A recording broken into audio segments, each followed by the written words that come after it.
Legacy Cradle Control versus Reanimator. This is going to be an exciting one for everyone to watch today. Of course, I'm NanMans, bringing you all the coverage every single week for our Legacy adventures here at the channel. We've also got Modern, so if you're interested in Modern format, that is every Monday. Legacy is every Thursday, but we've got this at our LGS. We're going to do our best to try to keep track of the life totals there, but it just slightly gets cut off, so we figured we'd also put it up on screen. As well as all the card images that the players are playing, you'll be able to see as well. If this is your first time joining us, thanks for hanging out with us as we dive into it. Of course, we have a couple of other Legacy gameplay content on the channel if you want to check that out, but let's get in, talk about these decks, talk about this match, and kind of dive into things. So, Cradle Control has been the almost evolution of elves in Legacy. Legacy elves still exist. There are still elf players that exist, but we have seen more so than not a lot of them kind of pivot into this Cradle Control of utilizing, very powerful creatures to help them out and not just rely only on elves. We got other things like we see Birds of Paradise coming out. There was a Badger Mole Cub in hand that we got to see briefly there, but on the other side of things, the Reanimator strategy is going to be very very scary and very powerful. So let's get in and see at least the thought sees here. Okay, it's double white. There's the Cradle. Yeah, okay, so this is kind of a perfect snapshot to let you know exactly what the Cradle Control is trying to do here. We've got Ignoble Hierarch, we've got the, basically it's a bunch of mana generation, and even the ability to use Gaia's Cradle to tap for mana is a big part of it, right? We're generating a bunch of mana, utilizing it to potentially win through Crater of Behemoth, doing stuff like that, or just getting a really big white and just sort of doing our sort of shenanigans with our lands here. So cool creature-based deck to be able to utilize in Legacy. Now, the Reanimator strategy, put big scary things in the graveyard, bring them back from the graveyard. That's kind of the game plan here. We've already seen a Grizzlebrand sitting in the yard. We're just waiting for a tool to bring it back. So we're going to see whether we find Reanimate, Animate Dead. What are we using to bring something back and try to kind of take over the game here? But we sort of the disruption uses right now. Nothing too crazy, but you could kind of see how the deck is positioned and what it's trying to do. But we're going to see it as the Cradle Control player is going to be searching up here. Looks like maybe grabbing a basic. I mean, we know basically all the lines, right? How are we going to set ourselves up to go into getting this Cradle online as fast as possible? We essentially can go birds into the ignoble into the white. I like that. You could also do, bird or ignoble here into a Badger Mole Cub, or Badger Mole Cub into the white. Like, there's a lot of options. There's so much flexibility. So I like this Badger Mole Cub option here. We will Earthbend. This now is a counter on it, and now our creatures added a green mana whenever they tap for mana. So if you're saying Birds of Paradise will tap for a black, it now adds Golgari black and green every time that we're tapping it. Of course, you probably have seen Badger Mole Cub in, Standard, in Modern, in Legacy. It's so good. Even Commander, right? Even Cube. It's basically every format that can run Badger Mole Cub is finding a way to utilize Badger Mole Cub. Green, double green, and we're going to play Ignoble and Bird. So we're just going to go set up and say, hey, I'm getting so much mana next turn, right? We know the Gaia's Cradle's there, and that'll give us 1, 2, 3, 4, 5 mana off the Gaia's Cradle. Then all the extra mana off of all of the birds and ignobles and things like that. So scary, scary setup here. Of course, if you're liking the content, make sure you guys are subscribing like we mentioned earlier. Every Thursday is going to be our Legacy content for the foreseeable future.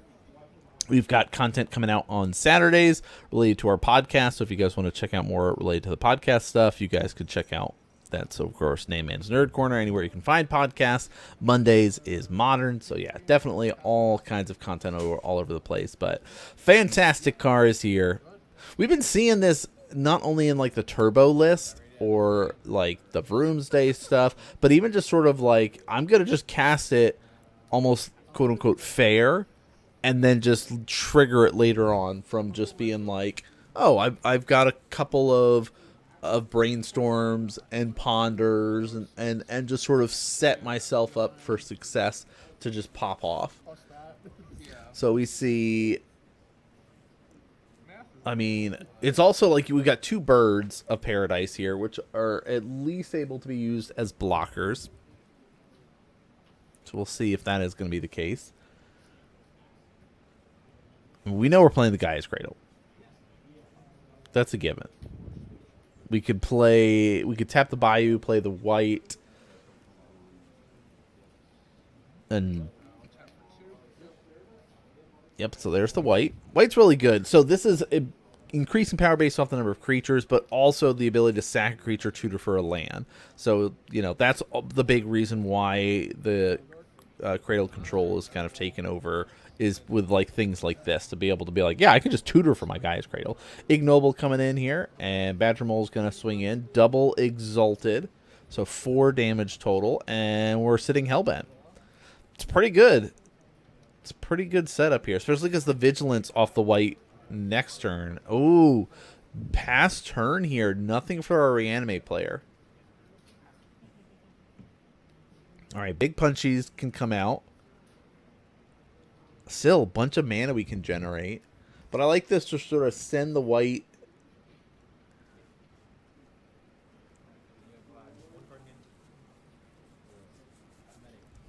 Yeah, still in debate mode. I guess it depends on... I think, you know, it might be sitting here and going through and being like, okay, is there a world where you can trigger this turn?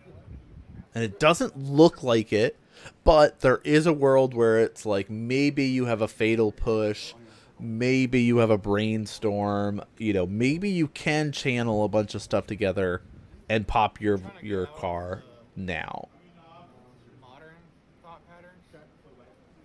Oh, I like this. Our Cradle Control player is saying, I'm trying to get out of the modern thought pattern while playing Legacy. Because that is the other challenge, too, is like pivoting between formats, pivoting between decks. We talk about this on the channel all the time, is that whenever you start picking up a new deck, it takes you a little bit sometimes to kind of learn the lines. Yes, you might understand like the base level of, oh, I know what this deck is doing.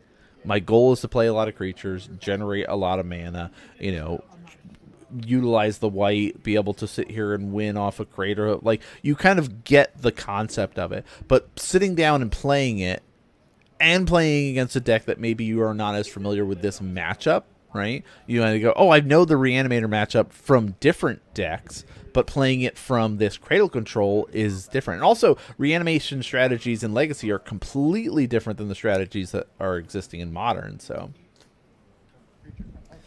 all right, we got one creature in the graveyard right now. So it's a 3/3, becomes a 4/4, and then a 5/5 with the double exalted there. All right, main phase 2. Sack a bird here.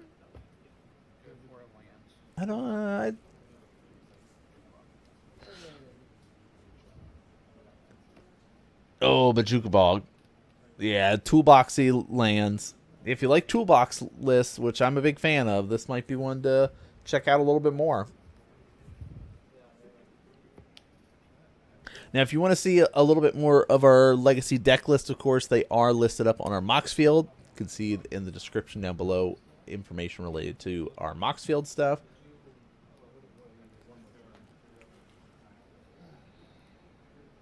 All right. There's one blocker. Down to 7 life. If we have a push, we kill the blocker and just kind of pop off and go. No, okay. Let's scoop it up. Go to game 2. We can be able to go into our sideboard, find a couple more tools to help us out, and we're sort of interrupting pivot our gameplay to let you know about our new affiliate with Nerd Gear. nerdgear.gg/nanman will take you directly to the website, and as you can see, they've got a bunch of awesome gaming accessories from playmats, life counters with the life tracks, playmat holders, and more. So make sure you do some browsing on the site, find some goodies, and then use the code NGNanman for 5% off your entire order. But let's get back to our gameplay. All right, and we do have a little bit of a giveaway we're doing on Instagram. So if you guys are following us on Instagram, we have a Keystone deck box. It's NerdGear's new deck boxes they've got. We've got one of those. I like to think of it as almost like a smaller one. It can hold up to 100 sleeved cards, no problem. You can put a commander deck into it. But it's like makes me think of design for 60 card format. 75 cards, double sleeved, easily go in here with a little bit of wiggle room. So if you're interested in trying to get a deck box for the price of for free, head over to our Instagram and check out the post about being able to get access to it. It's pretty cool stuff from Nerd Gear. But yeah, there's also stuff if you want to purchase some deck boxes or sleeves, rock guard sleeves, things like that. They're over on that website. But let's get into this match here. We see a mulligan for a Reanimator player as they're going to be setting themselves up. Now, the big thing that a lot of Reanimator players pivot to is go, oh, okay, I know that there's going to be graveyard hate.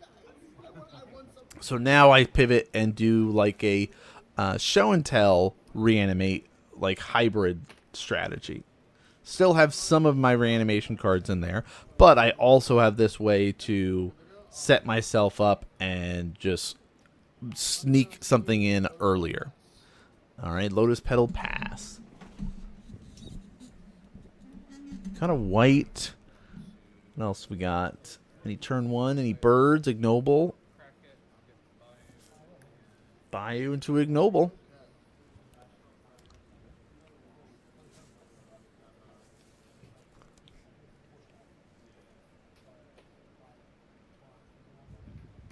What decks are you guys playing in Legacy, or what decks do you guys want to see on the channel in Legacy is the other question. We've seen quite a bit of different decks and different strategies so far.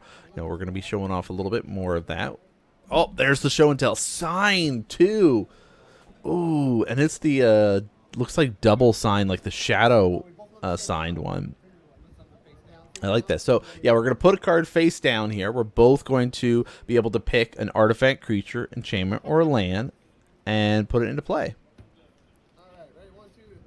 One, two, three. Oh, okay. Gaddock Teague versus Raph and Mikey Troublemakers. Yeah. This is doesn't feel as equal. So non-creature spells with X in the mana value can't be cast. Also non-creature spells that cost more than 4 can't be cast. Let's see the trigger. What are we going to flip? I like the idea of the Raph and Mikey in the list here. Let's see. 1, 2. Oh, Grizzlebrand. Attacked and attacking. Big punchies. I feel like the Reanimator was hoping for an Atraxa, but this is really good still.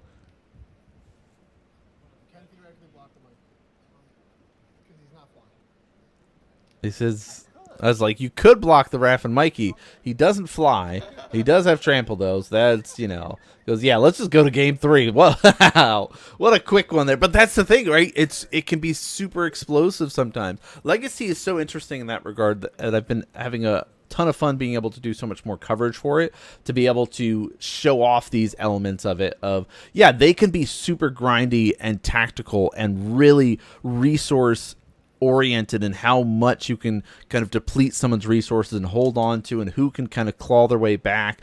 Or it could be explosive like that, where it's just like, yeah, I've got all these things and you don't have your force of will, you don't have your answer, you don't have a way to interact and disrupt this. Okay, cool. Let me just take this game.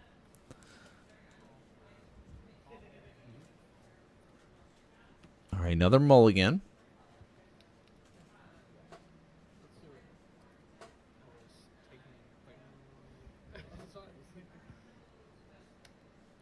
All right. Underground Mortuary here. The Surveil land for black and green. Get us a little peek at the top. That's the thing too. Like putting things in the graveyard can also be helpful for the Cradle Control players. Like, oh, this is a creature I don't need right now. Let's throw this in here and try to find a little bit more useful of a creature to pop up. But no, we kept that on top. And yeah, it is an ignoble. So we're going to get into ramp mode here. And how quickly can we be able to start taking over the game? That's the question.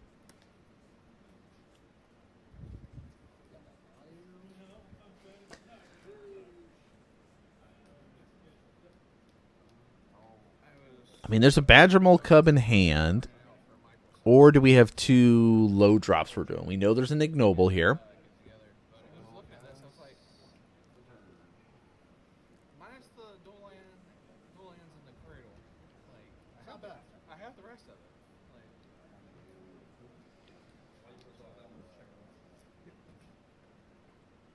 All right. Debate mode here. Looks like we are going to be going set up here with the Badger Mole Cub. I kind of think I like the idea of doing it in the other order. If you have the ignobles, play the ignobles first.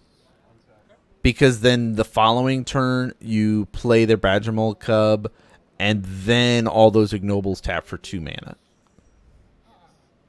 But getting this out early could be beneficial, right? Just sort of being like, okay, well, I guarantee you have 3 mana next turn.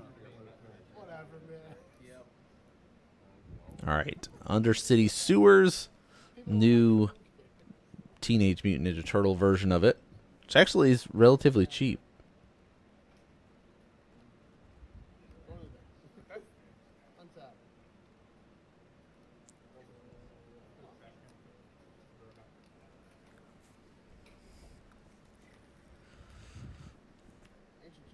Ancient Tombs, nice. 3 mana. Oh, show and tell time.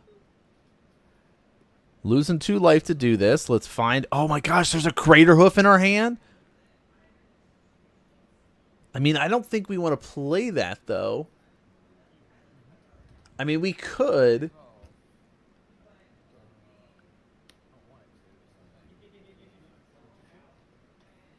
Yeah, you see the back and forth, but no, okay, going for the ignoble here. This also would have been a good one if we did... Okay, Atraxa. All right, ignoble and Atraxa. It seems a little lopsided when it comes to what we get out of here. Archon. So, yeah, we're going to be able to pick different types here. Instant, sorcery, creature, land, artifact, enchantments, anything like that. And we've got a pretty decent amount of stuff here. 2 Raff and Mikeys. We get, of course, the Fantastic Car. And looks like an Archon of Cruelty. So those are the 3 creatures to choose from. It's a Lotus Petal or Fantastic Car. Likely we'll take the Fantastic Car here unless we really need that mana. Looks like we do want that mana. Okay.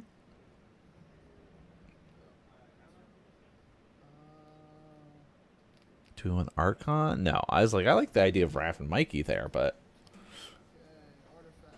And there's an Unmask. Yeah, all right, Unmask as well. Okay. Decent set of tools. Maybe we already have a car in our hand. Otherwise, why would we not want to play the car? All right, that's known information. Unless a brainstorm get cast. Players are nice enough to be able to display and show that on camera for us. Okay, play the pedal. Yeah, now we're in that, like, okay, how can I lower the amount of cards in my hand right now?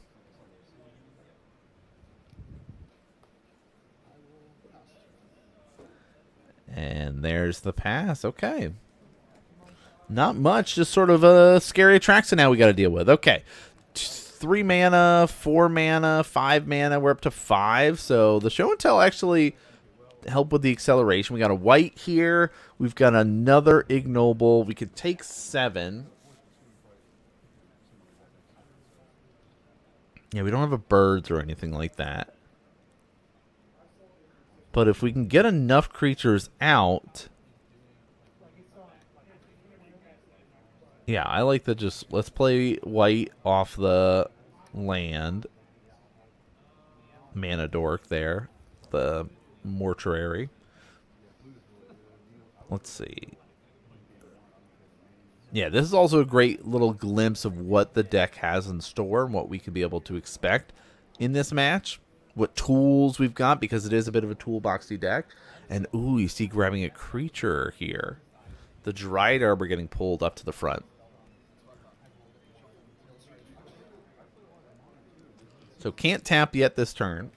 But it is setting ourselves up for the Crater Hoof line that is hopefully coming soon. I couldn't remember if there was another surveil. I was trying to get some information. I like that. I wasn't sure if there's another surveil in here or not, so I need whether I needed to get information. So I like that. White of Reliquary coming out. Another ignoble. All right, so how much mana do we get next turn? One, let's see, 2, 4, 6, 8 mana. 9 mana? 9 mana available because Dryad taps for 2? I think that's correct. All right, 2, 4, 6, 8, 9, in theory. Which is plenty for tapping for a Crater Hoof. Now, we would lose... And we'd really only be able to attack with 3 creatures to do that. But 3 creatures that get +7 is pretty good. All right. Unmask, pitching unmasked. Look at target player's hand. Choose an online card from that player. Discards that card. Oh. Yeah. Bye, Crater Hoof. Goodbye, Crater Hoof. That's a really nice grab there. Can we put that Raph and Mikey into the graveyard here? Looks like we had a reanimate in hand.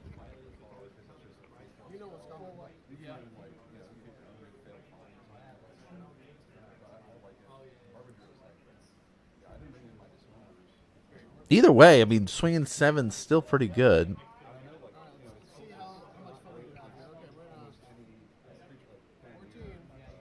Oh. Another show and tell, another signed show and tell. Hey, you may put your land, all right, the land that we know of, you may put that there. I'm going to play this Raph and Mikey that's got trample and haste. Big Punchy's coming. Triggers. Grizzlebrand tapped and attacking. No way to block the Grizzlebrand. No way to block the Atraxa right now. You have 14 in the air, 7 on the ground with trample.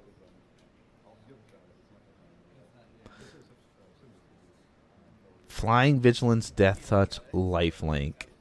Oh, there's the hand. Wow, the Crater Hoof being stripped away. It's like we were set up to win next turn, and the Reanimation deck just being able to assemble things. That's the power of Atraxa, really, more than anything else, of just sort of the snowball card advantage engine that it can be able to generate off it. But really, it's, you know, the ability to set yourself up utilizing the show and tells and kind of switch from the Reanimation only strategy into a secondary game plan post board to kind of interact and deal with what your opponent has. And yeah, look at this, even doing the sneak and show sideboard stuff. I love transformative sideboards, so seeing this is really cool here.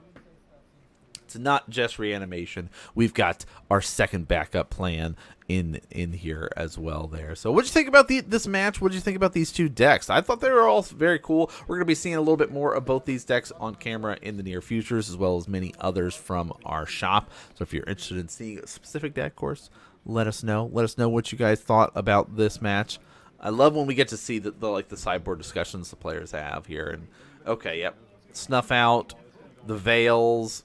Makes sense. Yeah, a little bit of a sideboard guide there, too, to be able to kind of go through and confirm. Here's what should be in the board. Here's what's not. But that's going to do it for us here today. Thanks so much for everyone for tuning in and watching. Of course, we do have more Legacy every Thursday, so stay tuned. Come back, check it out. But that's going to do it for us here. Thanks for tuning and watching all, and I'll see you all next game.